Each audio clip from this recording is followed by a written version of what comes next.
Hello everyone, welcome to our channel. So now ये आज हमारा थर्ड वीडियो है पीडीटी मैक्स कोर्स का। ठीक है ना। इसमें टॉपिक चल रहा है हमारा सीक्वेंसेस। आज इस टॉपिक को हम कंप्लीट कर देंगे। जो भी इसमें रिमेनिंग पार्ट है सीक्वेंस से रिलेटेड वो सब आज हम इस वीडियो में कंप्लीट करेंगे। ठीक है ना। जिसमें से फर्स्ट टॉपिक है हमारा कोशिश फर्स्ट थ्योरम ऑन लिमिट्स। ये जो रिजल्ट ये जो थ्योरम है कोशिश फर्स्ट थ्योरम, ये बेसिकली इस टाइप के फंक्शन के लिमिट फाइंड करने में काम में ली जाती है। यहाँ पर क्या गिवन है कि सपोज एफ एन बी ए सीक्वेंस और जो सीक्वेंस की जो एन एच टर्म है उसकी लिमिट सपोज एल के इक्वल है। तो अगर एफ एन की लिमिट एल के इक्वल है तो ये जो यहाँ पे लिखा हुआ है f one plus f two plus f n upon n, इस टाइप के फंक्शन की लिमिट आपको फाइंड करने की ज़रूरत नहीं है, वो भी एल के इक्वल ही होगी। तो अगर आपको कोशिश फर्स्ट थ्योरम याद है तो इस टाइप के क्वेश्चन को आप इजीली विदिन 1 सेकेंड या 5 सेकेंड के अंदर सॉल्व कर सकते हो। जैसे मैंने यहाँ पे एग्जांपल मेंशन कर रखे हैं कि सपोज आपसे बोला गया है कि ये लिमिट फाइंड करके बताएं। अब ये लिमिट फाइंड करने के लिए जैसे आपने इसको देखा तो इसका जो फॉर्मेट है वो इस फॉर्म में गिवन है कोशिश फर्स्ट थ्योरम। एन टर्म्स का यहाँ पर सम लिखा हुआ है और अपॉन एन है। तो दैट मीन्स जो लास्ट वाली टर्म है वो तो क्या है सीक्वेंस की एन एच टर्म। तो केवल आपको इसकी लिमिट फाइंड करनी है, ये इतना सब कुछ भी सॉल्व नहीं करना।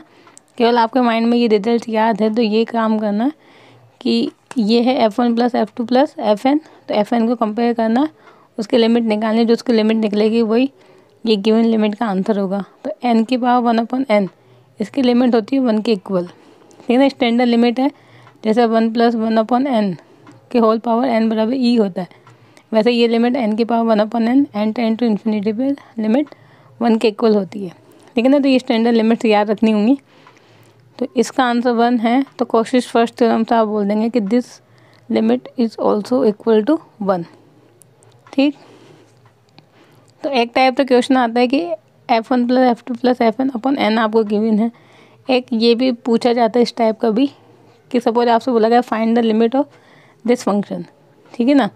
अभी f one plus f two plus f n, अगर इनमें रिलेशन देखेंगे तो यहाँ पे जो एन एच टर्म है इसमें 1 2 3 पुट करने पे आपको ये स्टार्टिंग की टर्म्स मिलती ही जाएंगी। सो ये f one plus f two plus f n के फॉर्म में लिखा हुआ है, बट यहाँ पे अपॉन एन नहीं है। अगर आप थोड़ा सा भी ध्यान से देखेंगे तो कोशिश फर्स्ट थ्योरम लगाने के लिए पहले आपको क्या करना होगा, एन से मल्टीप्लाई और डिवाइड करना होगा। ठीक है ना। अभी जो डिवाइड वाला पार्ट है ये वाला, इसको एडिटिव रखेंगे, इस एन को अंदर मल्टीप्लाई कर देंगे सभी टर्म्स से। अब now it is our standard form of the Cauchy's first theorem. अब आपको एफ एन कंपेयर करना है। आप यहाँ से एफ एन नहीं निकाल सकते, पहले आपको एन से मल्टीप्लाई डिवाइड करके फिर उसके बाद स्टैंडर्ड फॉर्म में कन्वर्ट करने के बाद आप एफ एन फाइंड करेंगे। So this is our f n. अब आपको रिजल्ट पता है तो केवल इस टर्म की आपको लिमिट निकालनी है, n upon 2n square plus n. इसकी जब लिमिट फाइंड की तो 1 upon root 2। So that means ये जो सम है उसकी लिमिट भी क्या हो जाएगी 1 अपॉन रूट 2। ठीक। तो कोशिश फर्स्ट थ्योरम का जो यहाँ पे यूज होता है वो इस टाइप के क्वेश्चन को सॉल्व करने के लिए होता है। अब चलते हैं अपन कोशिश सेकंड थ्योरम का क्या फॉर्मेट होता है, उसके किस टाइप के क्वेश्चन पूछे जाते हैं। अब कोशिश की यहाँ पे सेकंड थ्योरम है ऑन लिमिट्स कि सेम कि सपोज एफ एन एक सीक्वेंस है और limit n tends to infinity पे यानी एन एच टर्म की जो लिमिट है वो एल के इक्वल है। अब यहाँ पे है कि if all the terms are greater than 0 for all n belongs to n then limit n tends to infinity. अगर इन सभी एन एच टर्म को आप प्रोडक्ट करके इसकी पावर 1 अपॉन एन फाइंड करते हैं then this limit is also equal to l. ठीक है ना। तो आप ऐसा मान सकते हो, ये यहाँ पर हमने ज्योमेट्रिक मीन निकाला एन टर्म्स का। इससे पहले कोशिश फर्स्ट थ्योरम में हमने अरिथमेटिक मीन फाइंड किया था एन टर्म्स का। ठीक। अगर ज्योमेट्रिक मीन पूछे या अरिथमेटिक मीन पूछे सीक्वेंस की टर्म्स का, दोनों केस में आंसर एल के इक्वल होता है। एल क्या है यहाँ पे एन टर्म की लिमिट के इक्वल। क्लियर। अब जैसे कि इस पे बेस्ड क्वेश्चन किस तरीके से पूछे जाएंगे उस पर एग्जांपल है कि आपसे बोला गया कि लिमिट फाइंड करें। तो आपको दो चीज़ देखनी है कि यहाँ पे एन टर्म्स लिखी होनी चाहिए और उन सब का जो मल्टीप्लिकेशन है उसकी पावर 1 अपॉन एन लिखा होना चाहिए बस। इसके अलावा यहाँ पे कुछ और नहीं है तो फिर आप सेकंड थ्योरम यहाँ पे अप्लाई कर सकते हो। ठीक है ना। और कुछ और टर्म्स लिखी है तो पहले आपको उसको स्टैंडर्ड फॉर्म में कन्वर्ट करना होगा, देन उसके बाद सॉल्व करना होगा। तो इस पर वैसे ज़्यादा क्वेश्चन नहीं पूछे जाते सेकंड थ्योरम पे। एक ये मैंने वैसे क्वेश्चन यहाँ पे लिया है कि n टर्म है n+1 की पावर n+1 अपन n की होल पावर n। अब इसमें n की वैल्यू 1 पुट करेंगे तो ये मिल जाएगा आपको, n की वैल्यू 2 पुट करेंगे तो 3/2, n के लिए 3 पुट करेंगे तो 4/3 की पावर 3 एंड सो ऑन। ठीक, तो n टर्म है ये, इसकी लिमिट आप फाइंड करेंगे तो ये भी स्टैंडर्ड लिमिट है जिसकी वैल्यू e की इक्वल है। तो ये e है, दैट मीन्स पूरी लिमिट की वैल्यू किसकी इक्वल हो जाएगी, e के इक्वल किसके अकॉर्डिंग होगा, कॉशी's सेकंड थ्योरम के अकॉर्डिंग होगा। ठीक, अब मैंने यहाँ पर 5 क्वेश्चन आपको दिए हैं सॉल्व करने के लिए। ये जो 5 क्वेश्चन हैं वो कॉशी's फर्स्ट थ्योरम पर बेस्ड है, जो मैंने आपको दोनों एग्जाम्पल करवाए उन दोनों के, वो दोनों टाइप के क्वेश्चन यहाँ मिक्स है। फर्स्ट 2 एग्जाम्पल तो फर्स्ट टाइप के एग्जाम्पल के अकॉर्डिंग है, और जो 3, 4, 5 ये 3 क्वेश्चन है वो सेकंड एग्जाम्पल पे बेस्ड है। तो आप इनको सॉल्व करना, इनके आंसर्स मुझे बताना कमेंट करके, अगर आप लोग सॉल्व करते हो। अगर किसी में डाउट आता है तो वो भी आप मुझसे पूछ सकते हो, ठीक है ना। ये आपके प्रैक्टिस के लिए क्वेश्चन है। अब ये यहाँ पे नंबर 3 रिजल्ट है हमारा, क्या डिफरेंस है इसमें और फर्स्ट 2 में वो देखते हैं। अगेन यहाँ पे एक सीक्वेंस गिवन होगी और सीक्वेंस के सारी टर्म क्या होंगी, पॉजिटिव होंगी फॉर ऑल n, ठीक है ना। यानी सब टर्म्स क्या हैं, पॉजिटिव हैं, greater than 0। And if this limit n tends to infinity fn+1 upon fn, यानी जो n+1 टर्म है वो जो nth टर्म है उनका जो लिमिट निकालेंगे वो l की इक्वल है, then limit n tends to infinity fn के whole power 1/n is also equal to l। तो बेसिकली आपसे ये पूछा जाएगा कि ये लिमिट आप फाइंड करके बताएं। अब अगर केवल nth टर्म की पावर 1/n लगी हुई है, सेकंड थ्योरम में क्या था कि जो फर्स्ट n नंबर्स थे यहाँ पे सीक्वेंस के, उनको मल्टीप्लाई करके होल पावर 1/n पूछा गया था, ठीक है ना। तो f1 f2 fn का मल्टीप्लिकेशन की होल पावर 1/n है, तब तो कोशिश सेकंड थ्योरम। बट केवल nth टर्म की होल पावर 1/n है, ये आपसे पूछते हैं तो फिर आपको इस तरीके से कैलकुलेट करना होगा जो मैंने यहाँ पे लिखा हुआ है। जैसे कि फॉर एग्जांपल ये मैंने 2 एग्जांपल यहाँ पे लिखे हुए हैं।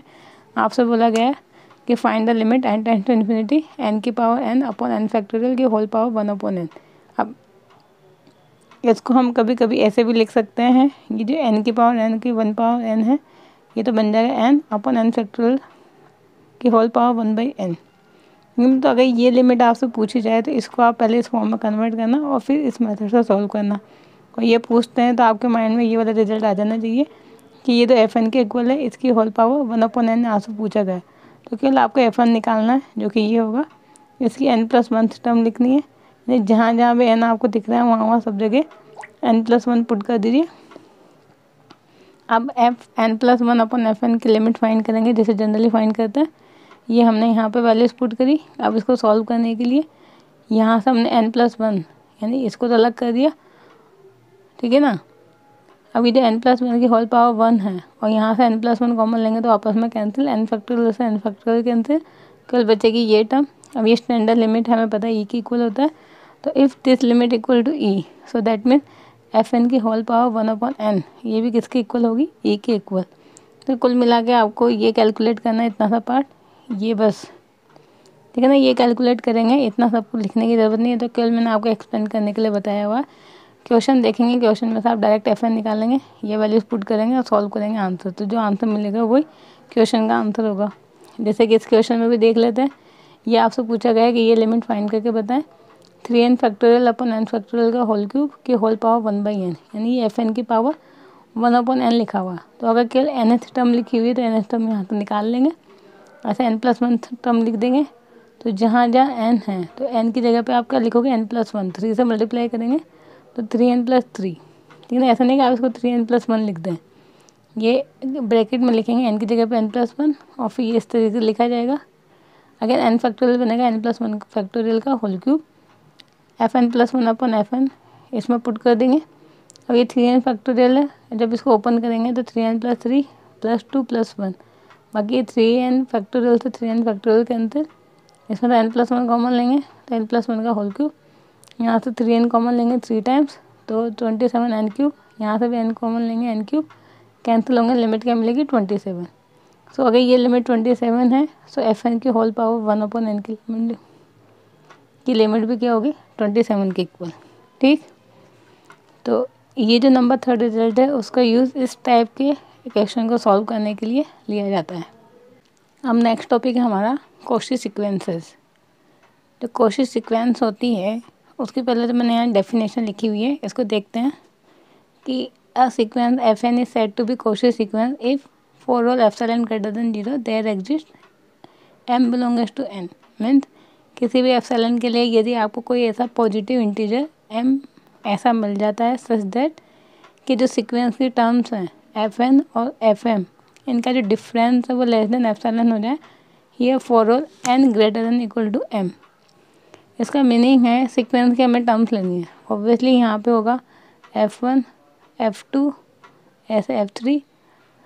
अब जैसे हम आगे जाएंगे तो n ग्रेटर देन m का मीनिंग है कि इन सभी टर्म्स में से आपको कोई ना कोई एक नंबर ऐसा मिल जाएगा कि उसके बाद सीक्वेंस की जितनी भी टर्म्स हैं उन सब का जो डिफरेंस इस नंबर से है वो क्या होगा, लेस देन एप्सिलॉन होगा। ठीक है, तो देयर एग्जिस्ट का मीनिंग है कि सीक्वेंस की सारी टर्म्स में से अगर कोई ना कोई नंबर, सपोज आपको 100 नंबर ऐसा मिल गया m की वैल्यू कि 100 के बाद जितने भी नंबर्स है 101 102 103 उन सभी टर्म्स का जो डिफरेंस है fn इस नंबर के साथ वो हमेशा लेस देन एप्सिलॉन होगा।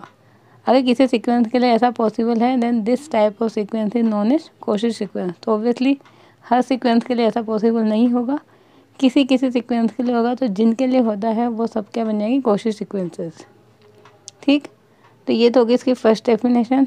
अब इसके अनदर डेफिनेशन है, हमने क्या बोला, f n minus f m means f n. अब यहाँ पे कहीं ना कहीं एफ एन होगा तो बड़ी टर्म में से छोटी टर्म का आपको माइनस करना है, तो इसलिए हमने यहाँ पे एन को रिप्लेस कर दिया एम प्लस पी से। तो ऑब्वियसली एम प्लस पी बड़ी टर्म है एफ एन से, हमने यहाँ पे मेंशन करा गया p greater than 0। So if this difference is also less than epsilon then ये भी एक अनदर डेफिनेशन होगी कोशी सीक्वेंस की। ठीक है ना, f m plus b minus f m. और ये जो डेफिनेशन है इसको स्पेशली नाम दिया गया है Cauchy general principle of convergence. तो कभी कभी डायरेक्ट क्वेश्चन पूछा जाता है कि which one of the following is a Cauchy general principle of convergence, और ऑप्शन में यही आपको गिवन होता है, पहला ऑप्शन ये, सेकंड ये, थर्ड ये और फोर्थ कोई और ऑप्शन आपको दे दे। तो ये वाला जो टर्म होती है, अब यहाँ एम की जगह पे एन भी लिख सकते हैं ऐसे, F N plus P minus F N is less than epsilon for P greater than 0, और यहाँ पे लिख देंगे there exist N belongs to this.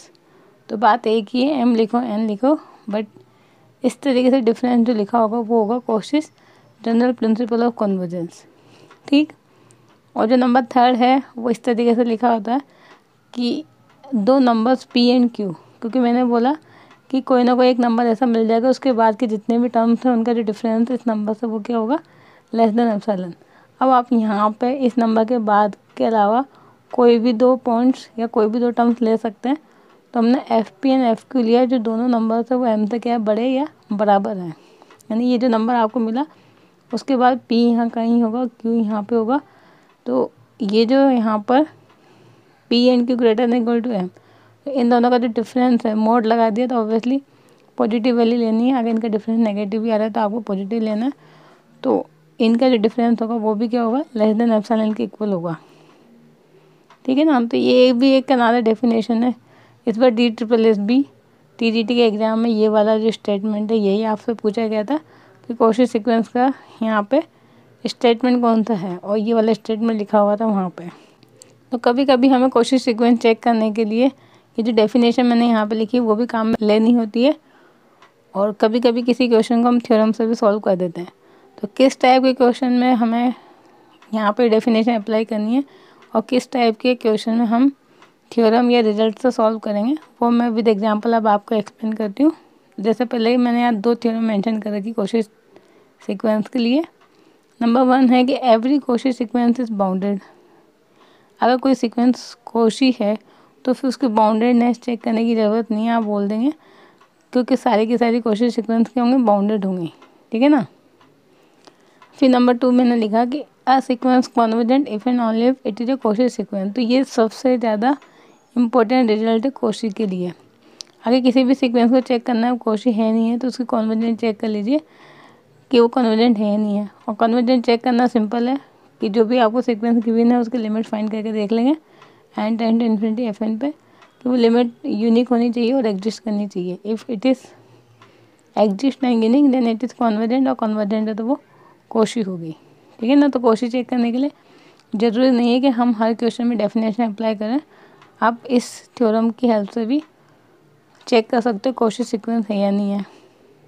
जैसे कि मैंने एग्जांपल लिखा हुआ है कि सपोज ये सीक्वेंस, ये 3 सीक्वेंस आपको गिवन में पूछा गया कि कोशी है या नहीं है, तो उसके लिए यहाँ पे nth टर्म गिवन है 1/n, तो आप इसकी लिमिट फाइंड कर लेंगे। सिंपल सा क्वेश्चन है, 0 लिमिट आएगी। अगर लिमिट 0 है that mean it is finite है यूनिक, और फाइनाइट यूनिक होने का मतलब ये जो सीक्वेंस है वो क्या है, कॉन्वर्जेंट है। कॉन्वर्जेंट का मीनिंग है कोशी है। ऐसे -1/n/n, यहाँ पे इसकी लिमिट फाइंड करेंगे, ये लिमिट भी 0 के इक्वल आएगी। अगर 0 है यानी यूनिक लिमिट है तो कन्वर्जेंट, कन्वर्जेंट का मतलब कोशी सीक्वेंस भी है। ऐसा 1 + -1/n, इसकी अनदर टर्म ये है, इसकी जब लिमिट निकालेंगे तो 0 × 2 आएगी। तो ये फाइनाइट तो है बट यूनिक नहीं है, so that's why it is a, यहाँ पर डाइवर्जेंट की जगह पे लिखेंगे नॉट कन्वर्जेंट, क्योंकि ये ऑक्सीलेट सीक्वेंस है। तो यहाँ लिखेंगे नॉट कन्वर्जेंट, तो ये सीक्वेंस कन्वर्जेंट नहीं है, that mean this sequence is not Cauchy. ठीक है ना। मतलब यहाँ पर कन्वर्जेंट चेक करना है, कन्वर्जेंट है या नहीं है। तो दिस इज नॉट कन्वर्जेंट, नहीं कन्वर्जेंट का मीनिंग है कोशी भी नहीं है। तो ये तो हमने लिखा कि इस रिजल्ट से हम क्वेश्चन को कैसे चेक करेंगे। अब कई क्वेश्चन ऐसे होंगे जिसमें हम लिमिट फाइंड नहीं कर पाएंगे nth टर्म की, तो फिर उसमें आपको ये डेफिनेशन अप्लाई करनी होगी। और यही वही टाइप के क्वेश्चन जो होते हैं वो ज़्यादा इंपॉर्टेंट है। तो मैं उनको अब नेक्स्ट पेज पे बताती हूँ, कुछ 2 या 3 क्वेश्चन सॉल्व करके, जिससे आपको हो सकता है कि क्लियर हो जाए कि जो कोशी सीक्वेंस की डेफिनेशन है उसकी हेल्प से क्वेश्चन कैसे सॉल्व करते हैं। तो ये कोशी सीक्वेंस के यहाँ पे एग्जांपल्स हैं कि इसकी जो डेफिनेशन होगी कोशी सीक्वेंस की वो हम कैसे यूज़ करेंगे। और जैसे पहला एग्जांपल है, इसमें लिखा है check the sequence this where fn = 1 + 1/2 + 1/3 up to 1/n is Cauchy और नॉट। अब ये जो nth टर्म है बस इसी को आपको देखना है यहाँ पे। ठीक है ना। अब आपको ये सोचना है कि क्या हम इसकी लिमिट फाइंड कर सकते हैं। तो ऑब्वियसली हम इसकी लिमिट नहीं फाइंड कर सकते क्योंकि n टर्म्स का सम है। अब अगर n टर्म्स का सम है तो क्या हम इसका सम फाइंड कर सकते हैं। अगर आप इसका सम फाइंड कर सकते हो तो ठीक है, बट हम इसका सम भी फाइंड नहीं कर पाएंगे। और अभी जो हमने स्टार्टिंग में पढ़ा था यहाँ पे कोशिश फर्स्ट थ्योरम और सेकंड थ्योरम क्या वो अप्लाई होंगे, तो वो भी अप्लाई नहीं होंगे। तो जितना भी हमने अभी तक थ्योरी पढ़ी है वो सब आप इस पर अप्लाई करके देख लेना। तो इस टाइप की जो fn या nth टर्म होती है उनको जनरली हम यहाँ पे सॉल्व नहीं कर पाते हैं।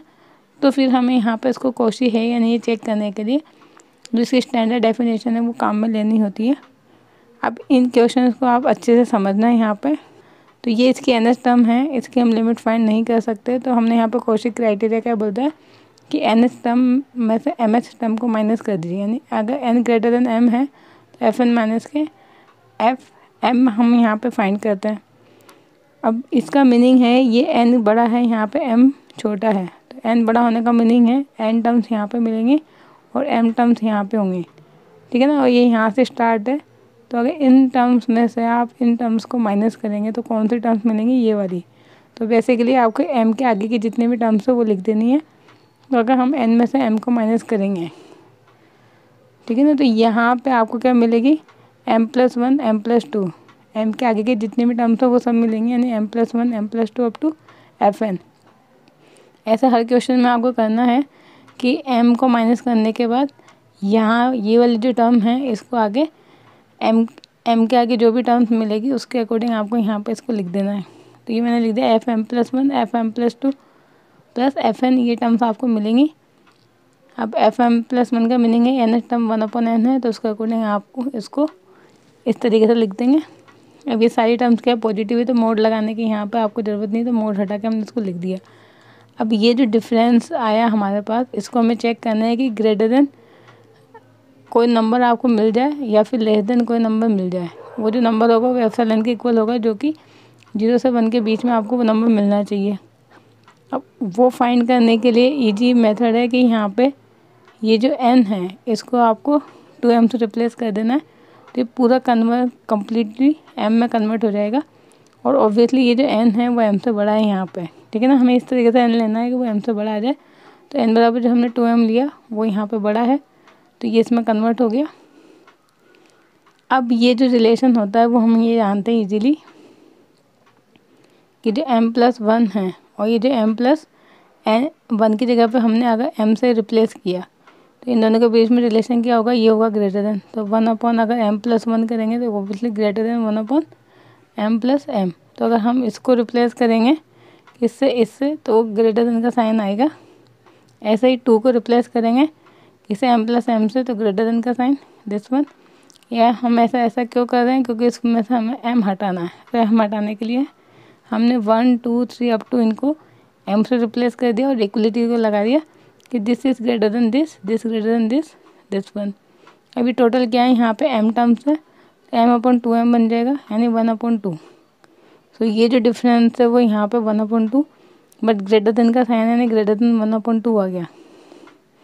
अब ये जो नंबर है वो एक ऐसा नंबर है जो कि ग्रेटर देन 0 है, 1 से छोटा है और 0 से बड़ा है, तो उसको अपन एप्सिलॉन कंसिडर कर सकते हैं।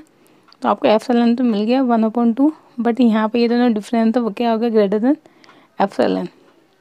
कोशी सीक्वेंस की यहाँ पे डेफिनेशन क्या होती है कि for all epsilon greater than 0 के लिए आपको कोई ना कोई नेचुरल नंबर ऐसा मिल जाना चाहिए सच दैट कि FN माइनस FM का जो डिफरेंस है वो लेस देन एप्सिलॉन आ जाए फॉर ऑल n के लिए। बट हमें यहाँ पर लेस देन एप्सिलॉन में मिलकर ग्रेटर देन एप्सिलॉन मिला है। सो दैट मीन्स कोशिश की जो डेफिनेशन है वो फुलफिल नहीं होती है। तो हम यहाँ पे बोलेंगे नॉट कोशिश सीक्वेंस। अगर ये कोशिश सीक्वेंस नहीं है तो ये इम्प्लाइज करेगी नॉट कन्वर्जेंट। तो ये जो सीक्वेंस हमने यहाँ पे लिए ना तो वो कन्वर्जेंट है ना ही कोशी है। तो 2 काम आपको एक्स्ट्रा करने पड़ते हैं यहाँ पे। एक तो ये n=2m सोचना और उसके बाद इस स्टेप से ये स्टेप कैसे लेके आना है वो आपको सोचना होगा कि हम यहाँ पे क्या रिप्लेस करें कि ये जो m है वो यहाँ से हट जाए। हटाने के लिए जो मैंने काम किया वैसे करना होगा। अब जैसे इसका सिमिलर क्वेश्चन मैंने यहाँ पे लिया है, यहाँ तो मैंने क्या ली थी, सारी टर्म्स ली थी। यहाँ पे मैंने कल ऑड टर्म्स लिए हैं 1 1/3 1/5 अप टू 1/2n-1। अब इसको भी हम कोशी क्राइटेरिया से सॉल्व करेंगे तो n और m का डिफरेंस निकालेंगे। अब मैंने यहाँ पे एक सिंपल सा काम कर दिया कि अगर हम यहाँ पे FN माइनस FM का डिफरेंस निकालते तो मैंने डायरेक्ट n की जगह पे क्या लिख लिया 2m। ठीक है ना। तो हम ये वाली स्टेप डायरेक्ट कर रहे हैं कि F2m माइनस FM का हम डिफरेंस निकाल रहे हैं यहाँ पे। अब m 2m टर्म्स होंगी यहाँ पे और m टर्म्स होंगी यहाँ पे और स्टार्ट हो रही टर्म्स यहाँ से। तो जब इन टर्म्स में से आप ये टर्म्स माइनस करेंगे तो ये टर्म्स मिलेंगी। बट आपको इसके बीच में रिलेशन देखना है कि क्या रिलेशन है कि और टर्म्स लिखी हुई हैं, यानी m के बाद जो भी टर्म्स आपको लिखनी है वो सारी और टर्म्स लिखनी है। तो m के बाद नेक्स्ट और टर्म की होगी 2m+1, नेक्स्ट की होगी 2m+3, फिर तो नेक्स्ट टर्म क्या मिल जाएगी ये 2m+2m-1, क्योंकि और टर्म्स आपको लिखनी है। तो जस्ट 2m से एक जस्ट कम कितनी होगी 2m-1। ठीक है ना। m के आगे की जितनी भी m और 2m के बीच में जितनी भी और टर्म्स हैं वो सब आपको यहाँ पे लिखनी है। तो वो सब मैंने यहाँ पे लिख दी 1 3 अप टू 2m-1। अब सेम जैसे वहाँ काम किया था वैसे काम करना है। हमें यहाँ से m को एलिमिनेट करना है। उसके लिए हमने इस 1 3 को रिप्लेस कर दिया 2m से। तो जैसे इक्वलिटी यहाँ फाइंड की थी वैसे सेम इक्वलिटी मिलेगी कि this number is greater than 1/2m+2। अब ये जो सारे हैं इनको हमने अगर 2m से रिप्लेस कर दिया तो सब क्या बन जाएंगे 4m। अभी टोटल कितने m/4m यानी 1/4। अगेन ये जो डिफरेंस है वो क्या आ रहा है ग्रेटर देन 1/4 के इक्वल। तो एप्सिलॉन की वैल्यू तो मिल गई 1/4, बट डिफरेंस क्या आ रहा है ग्रेटर देन एप्सिलॉन। हमें तो क्या चाहिए होता है डेफिनेशन के अकॉर्डिंग कि ऐसा कोई ना कोई नेचुरल नंबर मिल जाना चाहिए कि सच दैट ये जो डिफरेंस है FN माइनस FM वो लेस देन एप्सिलॉन आ जाए। बट हमें ऐसा कोई नेचुरल नंबर नहीं मिला जिसके लिए ये जो डिफरेंस है वो लेस देन एप्सिलॉन आ जाए। तो दैट मीन्स ये जो सीक्वेंस यहाँ पे लिखी थी इसका आंसर भी होगा not convergent implies not Cauchy. तो ये सीक्वेंस भी यहाँ पे कोशी नहीं होगी। आई होप ये आपको ये एग्जाम्पल समझ में आए होंगे कि क्या कर रहे हैं हम यहाँ पे। थोड़ी कॉम्प्लिकेटेड यहाँ पे ये थ्योरी होती है, इनके लिए काफ़ी प्रैक्टिस चाहिए होती है हमें समझने के लिए। अब कुछ इसी पे बेस्ड मैं आपको क्वेश्चन दे देती हूँ नेक्स्ट पेज पे। जिनको आप चेक करके देखना और बताना कि वो क्वेश्चन सीक्वेंस है या नहीं है। तो ये यहाँ पर मैंने कुछ क्वेश्चन मेंशन कर रखे हैं, ठीक है, जिसमें हमें चेक करके बताना है कि दीज सीक्वेंसेस आर कॉशी और नॉट। पहला है 1/n², सेकेंड है n/n+1, फिर थर्ड है n+1/n, फिर 1/2 की पावर n, और फिफ्थ है -1 की पावर n इंटू n। तो ये जो 5 क्वेश्चन मैंने लिखे हैं ये तो लिमिट मेथड से चेक हो जाएंगे। अगर इनकी लिमिट एग्जिस्ट करती होगी तो कन्वर्जेंट, कन्वर्जेंट मीन कॉशी, और लिमिट एग्जिस्ट नहीं करती होगी तो नॉट कॉशी। अब जो नंबर 6, 7, 8 और 9 क्वेश्चन हैं, ये अभी जो मैंने डेफिनेशन अप्लाई की थी उससे सॉल्व करके बताना है। ये FN लिखा हुआ है, बेसिकली ये जो टर्म्स हैं ये सब FN के इक्वल है। सीक्वेंस की nth टर्म आपको गिवन है, ठीक है ना, 1 + 1/6 + 1/11 अप टू 1/5n -1, फिर 1/9, 1/3, 1/17, it is not 3, it is 13, 1/17 और 1/4n + 5। n बराबर 1 रखेंगे दिस, n बराबर 2 रखेंगे 13, n बराबर 3 रखेंगे 17। ठीक, तो वैसे तो अगर आपने फर्स्ट 2 एग्जाम्पल को अच्छे से समझ लिया होगा तो आप देख के ये बोल देंगे कि ये भी सेम उसी टाइप से हैं। यहाँ पे कोई भी नंबर दे दे उससे कोई फ़र्क नहीं पड़ता। तो ये भी यहाँ पे नॉट कन्वर्जेंट ही आएगी, ये भी यहाँ पे नॉट कन्वर्जेंट होगी। मैं इनका आंसर भी बता रही हूँ, अगर आप चाहें तो चेक करना तो उस मेथड से चेक कर लेना। ये भी नॉट कन्वर्जेंट होगी और इसका आंसर होगा कन्वर्जेंट। अब ये सोचना कि ये कन्वर्जेंट कैसे होगी, ठीक है ना, ये होगी कन्वर्जेंट। अब कन्वर्जेंट का मीनिंग ये कॉची सीक्वेंस है, बाकी के 3 कॉची सीक्वेंस नहीं है, और ये लिमिट मेथड से चेक करके आप इनको इजीली बता सकते हैं। क्लियर? तो ये आपके लिए काम है। यदि आप इनमें किसी को डाउट आता है तो आप मुझसे पूछ लेना, अदरवाइज आप इनकी प्रैक्टिस करना। तो ये हमारा जो सीक्वेंस वाला टॉपिक है वो कंप्लीट होता है। अब हम कल वाले जो वीडियो होगा वो सीरीज स्टार्ट करेंगे। Okay, so I hope guys you like this video, and if you like then please like, share and subscribe our channel, and thank you for watching my videos guys. Thank you.